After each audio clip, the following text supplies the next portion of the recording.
What's going on, guys? It's Nick here, back with another video. In today's video, I'll be looking at a few different backfields and giving my thoughts on which running back I would rather take at their ADP. And obviously that has to take into account the opportunity cost of each pick. So I might love a player that goes in the third or fourth round, but there are a ton of great players that go in that range. So I'll be picking the back that I would rather actually end up drafting at their ADP if I only had, say, one team. So not thinking about, well, I'd like to get some of this guy, some of this guy. If I'm drafting one team, which one would I prefer? But before we start, have to do the stat of the day. Yesterday's stat was which quarterback had the highest percentage of aggressive plays downfield. The answer was Matthew Stafford. I'm recording this one a little bit early, so I don't know who won, but it was a pretty easy one, so I'm sure someone got it fairly quickly. Today's stat: which wide receiver was given the most cushion by defenders last season? All right, let's go over some backfields, and we're going to start off with the Dolphins, where we have Jordan Howard going at the 906, and then Matt Brieda going at the 911. And when I say 906, 911, that means we're in the 9th round, and then 06 means the 6th pick in the 9th round, 11, of course, the 11th pick in the 9th round. For most of these comparisons, it's going to be someone like early and late or middle and late. This is actually, I think, the only one where both guys are going next to each other, but it makes it kind of a cool one to break down. And I'm actually going to go more in depth on this one because I haven't really done these two guys very much yet. So this is going to be the biggest breakdown we have in the video. So when we look at these two, we need to remember what team they're on. They're on the Dolphins, and while they're going to be better this season, they still have a win total of 6.5 games. So right off the bat, we know their typical game script is going to be more pass heavy late in games. They're going to be trailing more often than they're winning. They'll win games, but more often than not, they will be trailing late. We also know they're probably not going to score that many touchdowns, right? Because they would win more games if they scored more touchdowns. Okay, because especially this season, their defense, if you remember last season, the first half of last season, awful defense. It did not matter how good their offense was. They were losing games because of their defense. Got a lot better in the back half of last season, and then it improved over the offseason. So they should have a much better defense this year, but still only 6.5 games. That indicates the offense won't be scoring that many touchdowns. So we have negative game scripts, we have limited touchdowns, and that's not really how Jordan Howard succeeds. Over 39% of his fantasy points last season came off of touchdowns, and he averaged 16 fantasy points per game in the 5 games the Eagles won versus 6 fantasy points per game in their 4 losses. Obviously, I'm only talking about the 9 games where he was healthy, right? I don't care about what happened in the games where he didn't play. So in the 9 games he played, 16 fantasy points in their 5 wins, 6 fantasy points per game in their 4 losses. But that makes sense, right? If he's going to get the majority of his fantasy points off touchdowns and not be very involved in the receiving game, then he's going to do really well when the team is winning, but he's going to struggle a lot when they're losing. But if you swap over to Matt Brieda, we can't really use the same exercise with him last season because he played very limited snaps, and then also, the 49ers won basically every game, so you can't really look at the splits all that much. But if we do look back to 2018 when he was on San Fran, and they weren't that great, they were 3-7 in the weeks that Brieda had at least 30% of the snaps. So when he was somewhat involved in the game plan, they go 3-7. And of course, they didn't have fantastic quarterback play because Jimmy G did tear his ACL very early in the season. So it's actually a pretty decent comparison to what he'll see on the Dolphins this season. He averages 12.7 fantasy points per game overall and 12.3 in the losses. So this indicates he's not game script dependent, right? He can get fantasy points as the pass catching back when they're down late in games, but also if they're winning, he is still good on early downs. He can still score touchdowns. And just for reference, if you don't know, 12.7 fantasy points per game, that's like mid-range running back 2 production. And it's not like he was the featured back during that time. In most games he was getting 40s, in like the 40 to 50% snap share, which is kind of what we should expect this season. So for me, Brieda is the guy to own in Miami, and I don't think he's really that bad of a pick. Again, I haven't been talking about him that much. I haven't really heard many people talk about him, and I haven't taken him in too many mock drafts, but the 9-11, that's not a very high success rate round, and you're potentially getting the best running back in a backfield. Again, not on a great team, but he can definitely be productive this season. So I'm interested to see if beat reporters have anything to say once they actually start ramping up camp, because it'd be really nice if his ADP stays in like that late 9th to 10th round range. So I definitely would prefer taking him. And it is also nice that we get a little bit of a discount because he is going about a half a round later than Howard. Next up, we've got Nick Chubb at the 203 versus Kareem Hunt at the 608. I'm sure you guys know my answer on this one, but for me, it's pretty clearly Hunt. Hunt severely limits the upside of Nick Chubb, and they actually both have the same exact ceiling if one of them were to get injured. And actually, I mean, there's an argument that Hunt has the higher ceiling, given that if Chubb went down, I mean, Hunt would have probably around 80 receptions plus the work on the ground and all the touchdowns on the ground. Can't really say the same about Chubb. I mean, he's not going to have that many receptions even if Hunt were to get injured. And I'm not saying that you should avoid Nick Chubb, but taking him as the running back 8 is really tough for me. You know, I'd much rather Miles Sanders and Kenyon Drake there, and they both go after him.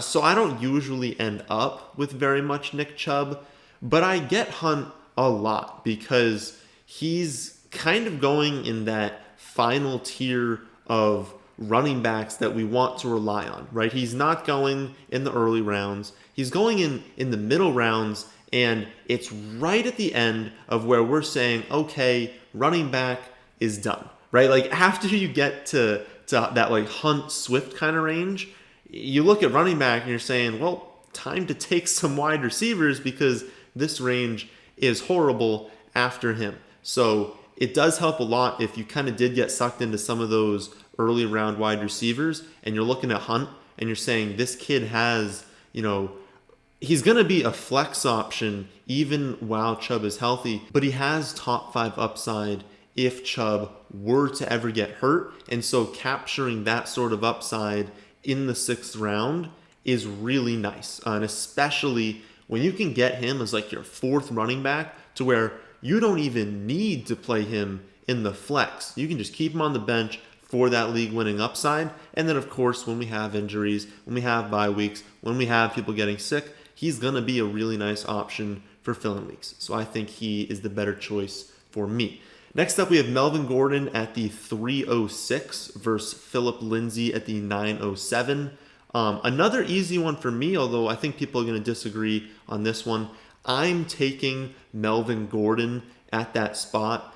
The case for Lindsay is that maybe Gordon could get injured, but Lindsay was still only a high-end running back 3 in points per game last season, even without Melvin Gordon on the roster. And I know he was better the season before, but I'm pointing out that he's not just some lock to be, you know, a high-end running back 2 like he was in 2018 if Melvin Gordon went down. There's definitely a chance that he's more of like a low-end 2 to a high-end 3, and I think he'd just be much closer to a flex. And if your upside is flex, if the person ahead of you gets injured, I don't really want to take you in the 9th round because he is not going to be viable to start in outside of like very deep leagues. For a 9th round pick, that's not great. You know, there are other positions. Tight end, you're still getting nice starters. You can get a pretty high-end quarterback in the 9th round if you want to. I don't prefer doing that, but if you wanted to, you could go there. There are still wide receivers that we really like going in the 9th round. And so when you look at Lindsay, you're basically taking a handcuff, and honestly not even one of the high-end handcuffs who are easily running back 1s if their guy goes down. So I don't see why you'd want to take him. Again, they're going to use Gordon, Gordon's going to be the guy. They bring him in because Lindsay and Freeman they weren't getting it done in the receiving game, in pass protection. They weren't enough to take that leap. And they basically, in the draft, in free agency, are like, we're going to surround Drew Lock with a bunch of talent. And if he fails, we know we need to move on. But we're hoping that he can develop this season and our offense can really get going. And they looked at the running back position and they said, it is not enough having Freeman and Lindsay. We're bringing in Gordon, and Gordon's going to be the guy. You look at the contract, he's going to be the guy. I haven't gotten a ton of him because he does go right in that range where I think I'm going to make a video breaking these down. But that Jonathan Taylor, David Johnson, Melvin Gordon tier, I have not really been leaning Melvin Gordon all that much recently. It's been more Jonathan Taylor and David Johnson. But if you prefer Melvin Gordon, I think he's nice to take in that range. And if you force me to take one of them, I'm definitely taking Gordon over Lindsay. Singletary at the 4.12 or Zach Moss at the 12.4. This one I'm going to do really quickly because you guys know I love Moss. I think Moss wins by a landslide here. And it's not just because I think Moss is honestly better, but will get a lot more work than the public expects. Even if you don't think that's true, look at where Singletary is going. It's that late 4th to early 5th round range, which means you'd need to be willing to take him over at least one of David Johnson, Ingram, Taylor, Montgomery, but more importantly, Lockett, Metcalf, Robert Woods, Terry McLaurin, DJ Chark. If you're comfortable doing that, then I guess take him, but there's no way in the world I'm doing that. So the answer by default for me has to be Zach Moss, even if you don't think he's that good. Just for saying, hey, is there a 5% chance that he's going to be the guy this season? Cool, I'll take a flyer in the 12th round. Obviously, I think there's a much greater chance than that, but even if that's all you think, your answer still has to be Moss, because I don't even care what Singletary does this year. Taking him over all of those players is nuts. Like, even if it's not all of them that you think should be ranked ahead of Singletary, you can't deny that some of them should definitely be taken ahead of him. So I've never gotten to a range in a mock draft where I've been comfortable that early taking him. So by default, kind of has to be Zach Moss.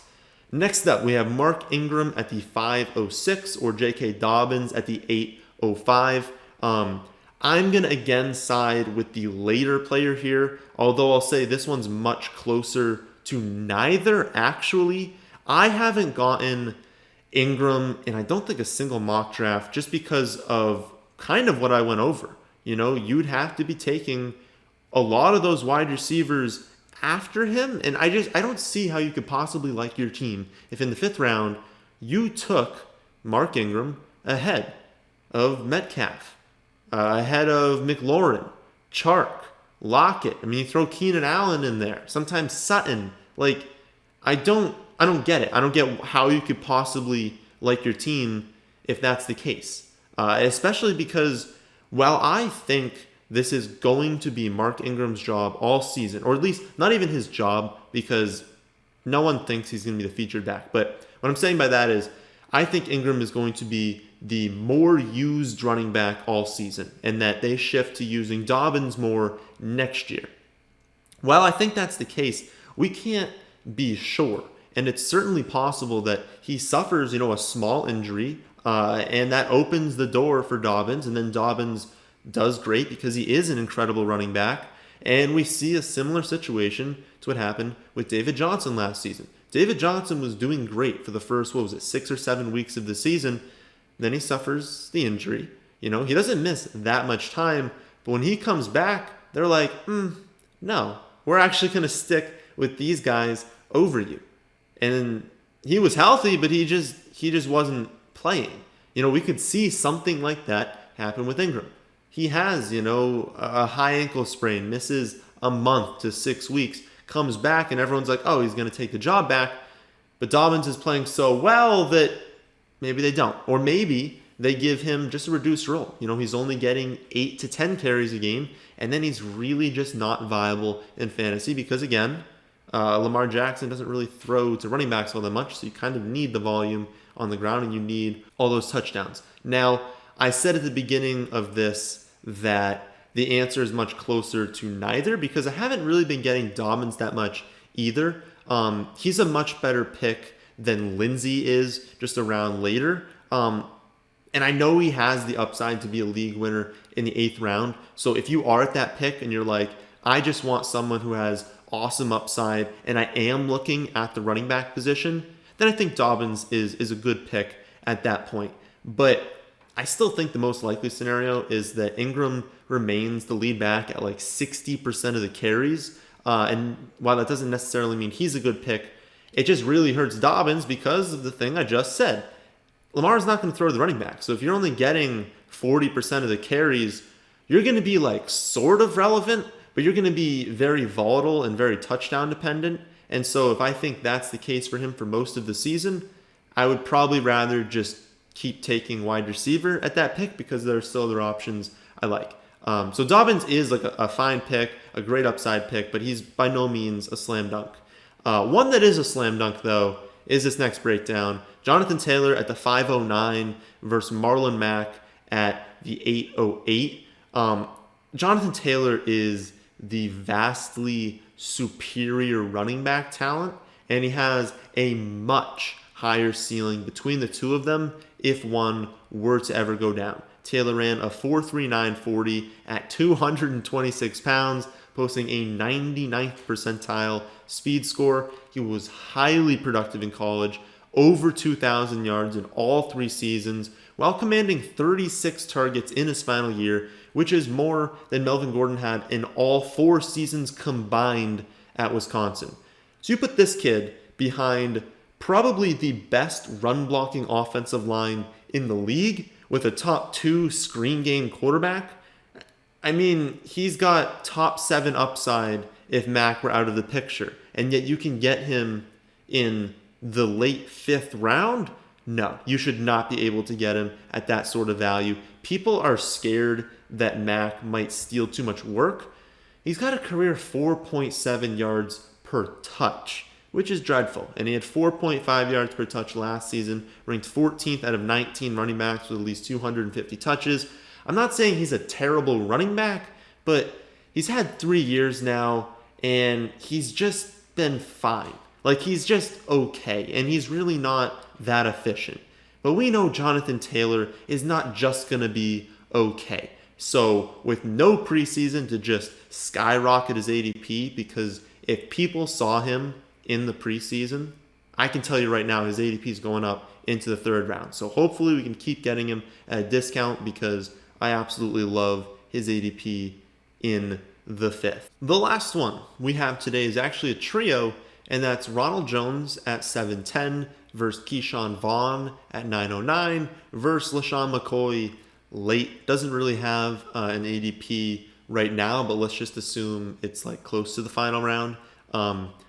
I'm honestly just staying away from this entire backfield. I don't see how anyone could possibly have a read on this one. People will say that they know what's going to happen, and then like half the community is going to take some victory lap when their player ends up hitting. But no one can honestly tell you that they know what's going to happen here. You know, Jones could keep the job and he could return flex value. We could see Keyshawn Vaughn take over partway through the season and be kind of like a running back 2. We could see both of them split work for the whole year and kind of make neither of them relevant. We could see LeSean McCoy come in and take more volume than people think, especially in the receiving game, and then definitely no one's a value. Like, there are so many different paths, and a lot of those paths honestly lead to just no one being usable. And so with so many potential outcomes, it just reduces the likelihood that anyone hits. And given that we basically have no camp, we're not going to have enough news to feel good about any of them. So if you do have a strong take, then none of them are that expensive. Like, we have Ronald Jones going at 710, I think I said.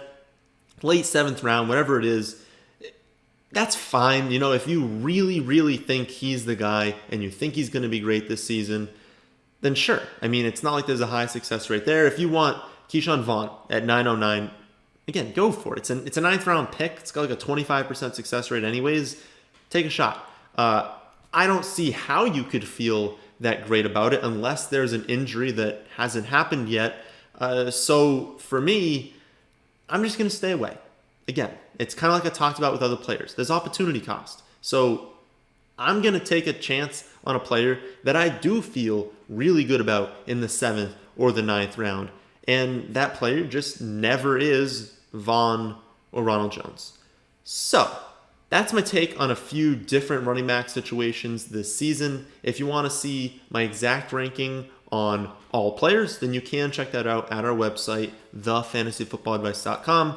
But that's the end of this one. Hope you all did enjoy. If you did, how about hitting that like button? And how about subscribing to the channel if you're new? But thanks for watching.